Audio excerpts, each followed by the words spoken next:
নখ কাটার সুন্নাহসম্মত পদ্ধতি কি এবং নখ কাটার নির্দিষ্ট কোনো সময় আছে কিনা? নারী পুরুষ সকলের জন্যই নখ কাটা সুন্নাহ। নখ বড় হলে সেটাকে কেটে ফেলা সুন্নাহ। এ বিষয়ে সহিহ মুসলিম একটি হাদিস বর্ণিত হয়েছে আয়েশা রাদিয়াল্লাহু তাআলা থেকে, যে নবী করিম সাল্লাল্লাহু আলাইহি ওয়াসাল্লাম বলেছেন, আশারুম মিনাল ফিতরা, ১০টি কাজ আছে যেটি প্রকৃতিগত সুন্নাহ বা প্রকৃতিগত বিষয়।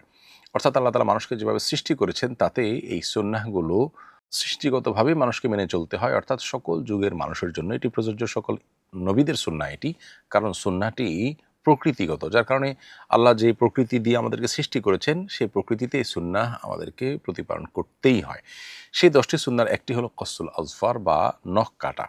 অতএব নারী হোক পুরুষ হোক সকলের জন্য নখ বড় হয়ে গেলে কেটে ফেলাটাই হলো সুন্নাহ। এবং নবী করিম সাল্লাল্লাহু আলাইহি ওয়াসাল্লাম শুধু সুন্নাহ না, তার পূর্বে সমস্ত নবী রাসূলদেরও সুন্নাহ এটি। নখ কাটার ক্ষেত্রে বিশেষ কোনো পদ্ধতি পরিষ্কারভাবে হাদিসে বর্ণিত হয়নি যে অমুক আঙ্গুলের পরে অমুক আঙ্গুল, তারপরে তমুক আঙ্গুল, এরকম কোনো বর্ণনা কোনো হাদিস দ্বারা প্রমাণিত নয়। তবে যে কোনো ভালো কাজের ক্ষেত্রে নবী রাসূলুল্লাহ সাল্লাল্লাহু আলাইহি ওয়াসাল্লাম ডানকে প্রাধান্য দেওয়া পছন্দ করতেন। সেই হিসাবে আমরা নখ কাটার ক্ষেত্রে আগে ডান হাতের, এরপরে বাম হাতের, পায়ের ক্ষেত্রেও আগে ডান পায়ের, এরপরে বাম পায়ের নখ কাটবো। এটি হলো সুন্নাহ এর অনুকূল। এর বাইরে নখ কাটার জন্য নির্দিষ্ট আলাদা কোনো পদ্ধতির কথা কোরআন বা হাদিসের কোথাও বর্ণিত হয়নি। ছাত্রজীবনে আমি সবসময় শিক্ষকদের প্রতি অনুগত এবং শ্রদ্ধাশীল ছিলাম এবং কখনো অসৌজন্যমূলক আচরণ করিনি। কিন্তু ইদানিং কিছু বিষয়ে দ্বিধায় আছি। যদি কোনো শিক্ষকের নির্দেশনা আমার জন্য ক্ষতিকর হয় বা আমার ক্যারিয়ারে বাধা সৃষ্টি করতে পারে বলে মনে হয়, তাহলে সেক্ষেত্রে সেই নির্দেশনা অ্যাভয়েড করার অধিকার আমার আছে কিনা? প্রথম কথা হলো যে, আপনি যদি কোনো প্রতিষ্ঠানে ভর্তি হয়ে থাকেন এবং প্রতিষ্ঠানের নিয়ম কানুন থাকে, তাহলে সেটা আপনাকে মেনে চলতে হবে, যেহেতু আপনি সেটি মেনে চলতে অঙ্গীকারাবদ্ধ হয়েই আপনি ভর্তি হয়েছেন। ভর্তির পর যদি আপনি সেই নিয়ম কানুন আপনার পছন্দ না হয়, ক্ষতিকর মনে হয়, তাহলে প্রতিষ্ঠান চেঞ্জ করার আপনার এখতিয়ার আছে। কিন্তু আপনি যে বিষয়ে মানবেন বলে অঙ্গীকার করেছেন, সে বিষয়ে না মেনে চলার সুযোগ আপনার নেই, কারণ মুসলমান তার অঙ্গীকার রক্ষা করতে হবে। এর বাইরে কোনো শিক্ষক ব্যক্তিগতভাবে শিক্ষক থাকাকালীন কিংবা শিক্ষকতার আপনার সাথে তার শিক্ষক ছাত্রের সম্পর্কের পরও যদি তিনি কোনো নির্দেশনা দেন, যেটা মানতে গেলে আপনি দেখছেন আপনার ক্ষতি হবে, তাহলে সেটা মানা আপনার জন্য আবশ্যক নয়। এটি না মানলে আপনি শিক্ষকের প্রতি অসম্মান করেছেন বা তার প্রতি অশ্রদ্ধা করেছেন, এমন কিছু প্রমাণিত হবে না বা এমন কিছু বলা যাবে না। এজন্য আপনার জন্য কল্যাণকর কিছু বললে সেটিকে আপনি মানবেন। অকল্যাণকর কিছু হলে তার প্রতি অশ্রদ্ধা না করে আপনি বিনয়ের সাথে আপনার অপারগতা প্রকাশ করবেন বা আপনি এভয়েড করবেন। সে এখতিয়ার আপনার অবশ্যই আছে। এর ফলে আপনি বেয়াদব হয়ে যাবেন না বা শিক্ষকের প্রতি অসম্মান প্রদর্শনকারী হিসেবে বিবেচিত হবেন না। কুকুর কেনাবেচার জন্য অ্যাপ বানিয়ে দেওয়া যাবে কিনা? শখের বশে কুকুর পালন করা জায়েজ নয়। তবে পাহারাদারির কাজের জন্য, সেফটি সিকিউরিটির জন্য কুকুর লালন পালন করা শরিয়াহ দৃষ্টিকোণ থেকে জায়েজ আছে।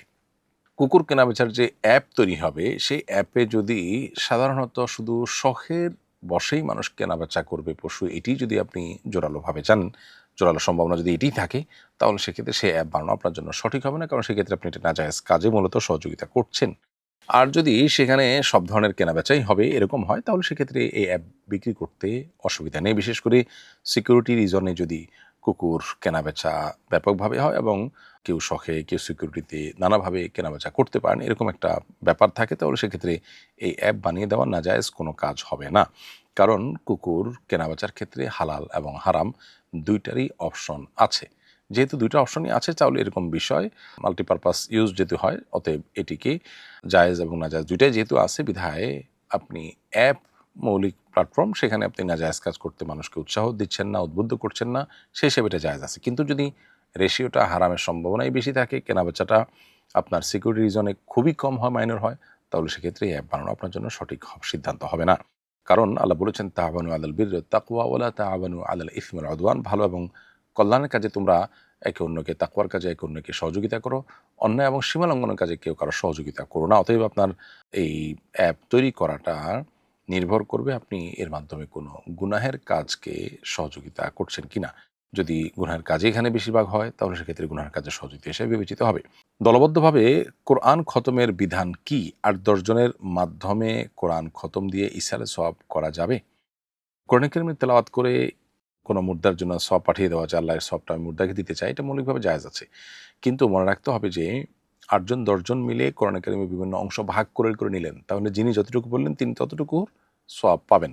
এটা এককভাবে কারোর জন্য খতম হবে না। হ্যাঁ, এই ৮-১০ জনের সবাই তেলাওয়াতের অংশ যদি মুর্দার জন্য পাঠান, যে সওয়াবটা মুর্দাকে দিতে চেয়ে আল্লাহ এই উদ্দেশ্যে তিনি নিবেদন করেন, তাহলে সেক্ষেত্রে মুর্দার সেটা সওয়াব পুরোটাই পেয়ে যাবেন, এতে কোনো সন্দেহ নাই। কিন্তু টাকা দিয়ে আজকাল এরকম লোক রেখে আপনার খন্দক পড়ানোর কালচার কমে গেলেও এখনও সমাজে আছে। অনেক আগে থেকে এটি চলে আসছে যে আমাদের দেশে লোক ভাড়া করে এনে ভাড়াটে হুজুরদেরকে দিয়ে কোরআন কারীমের তেলাওয়াত করানো হয়, খতম করানো হয় মুর্দার সওয়াব রেসানের জন্য। সেটা কিন্তু জায়েজ নয়, সেটা শরিয়ার দৃষ্টিকোণ থেকে নাজায়েজ, কারণ ইবাদত বন্দেগী করে তার বিনিময় নেওয়া জায়েজ নয়। কোরআন কারীমের তেলাওয়াত অন্যতম একটি ইবাদত, অতএব এর বিনিময় নেওয়া জায়েজ হবে না। আস-সুন্নাহ ফাউন্ডেশন, উম্মার স্বার্থে সুন্নাহর সাথে।